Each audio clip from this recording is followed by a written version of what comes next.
রীতিমতো বোমা ফাটালেন টি-20 অধিনায়ক লিটন দাস। আয়ারল্যান্ডের বিপক্ষে প্রথম টি-20 দল থেকে শামীম পাটোয়ারীকে বাদ দেওয়া হয়েছে তা জানতেনই না তিনি।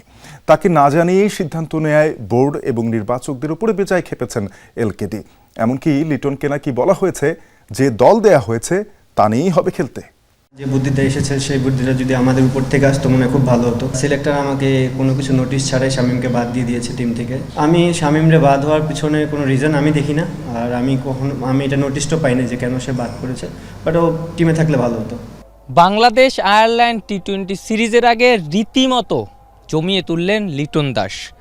একজন ক্যাপ্টেন যেমন হওয়া উচিত, একজন ক্যাপ্টেনকে আমরা যেভাবে চিন্তা করতে পারি, লিটন ঠিক তেমনই বোল্ড, নিজের অসন্তোষের কথা পুরোদমে প্রকাশ করেছেন। আমাকে টোটালি বলা হয়েছে সিলেক্টর প্যানেল থেকে এবং বোর্ড থেকে যে আমাকে যে টিমটা দেওয়া হবে আমাকে সেই টিমটা নিয়ে কাজ করতে হবে। সো আমার কোনো সে থাকবে না যে আমি কোন প্লেয়ারটাকে চাই কোন প্লেয়ারটাকে না চাই। তো এতদিন জানতাম যে যখন ক্যাপ্টেন হয় মানুষ তার একটা টিম গোছানোর একটা প্ল্যানিং থাকে, বাট রিসেন্ট কয়েকদিন আগে জানতে পারলাম যে টিমটা আমাকে দেওয়া হবে আমার কাজ হচ্ছে সেই টিমটাকে নিয়ে বেটার কিছু দেওয়া মাঠে। একটা দল দেয়া হচ্ছে, সেই দল সম্পর্কে কোচ ক্যাপ্টেন কিছুই জানেন না।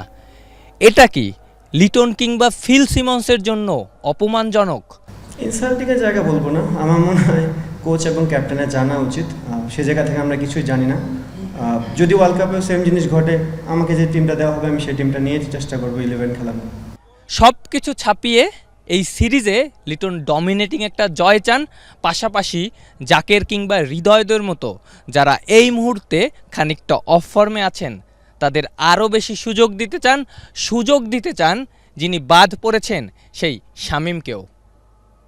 আফনান পিয়াল, যমুনা স্পোর্টস, চট্টগ্রাম।